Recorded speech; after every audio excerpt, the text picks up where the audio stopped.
ഞാൻ ഒരു കാര്യം പറയാം, നിങ്ങൾ എന്നെ അമേരിക്കൻ ചാരനോ അമേരിക്കൻ സ്പൈ എന്ന് എന്ത് കുന്തം വേണമെങ്കിലും വിളിച്ചോളൂ. അമേരിക്ക തകർന്നാൽ ഇന്ത്യ തകരും, ഇത് കരുതിയിരിക്കുക. ചൈന തകർന്നാൽ ഇന്ത്യ തകരില്ല, ഇന്ത്യ തകർന്നാൽ അമേരിക്ക തകരില്ല, യൂറോപ്യൻ യൂണിയൻ തകർന്നാൽ ഇന്ത്യ തകരും. ഇതാണ് റിലേഷൻ. കിട്ടിയല്ലോ, ഇത് പാർട്ട്നർ, ബിസിനസ് പാർട്ട്നർ.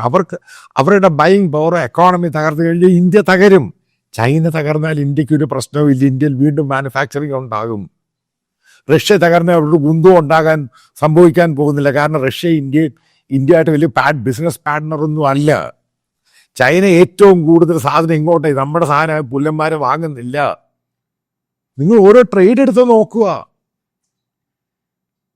അതാണ് ഞാൻ പറയുക, അമേരിക്ക തകരരുത്, തകർന്നാൽ ഇന്ത്യ തകരും.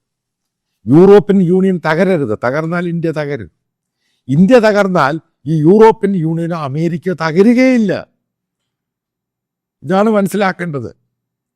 ഇവിടെ വീണ്ടും ഞാൻ പറഞ്ഞ ഇന്നലെ കുറച്ച് ഏവിയേഷൻ എക്സ്പേർട്ടുകളോട് സംസാരിച്ച് കഴിഞ്ഞപ്പോൾ, അതായത് ഇന്ത്യയിൽ നിന്ന് പോകുന്ന ഇൻ്റർനാഷണൽ ഫ്ലൈറ്റ് ഈ പാകിസ്ഥാൻ എയർ സ്പേസ് വഴി പോകാൻ പറ്റുന്നില്ല. എല്ലാ ഏവിയേഷൻ കമ്പനിയും നഷ്ടത്തില്ല.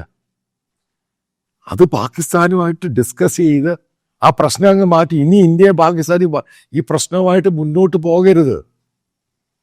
പ്രശ്നങ്ങളുണ്ടെങ്കിൽ ഡിസ്കസ് ചെയ്ത് പറഞ്ഞു തീർക്കുക.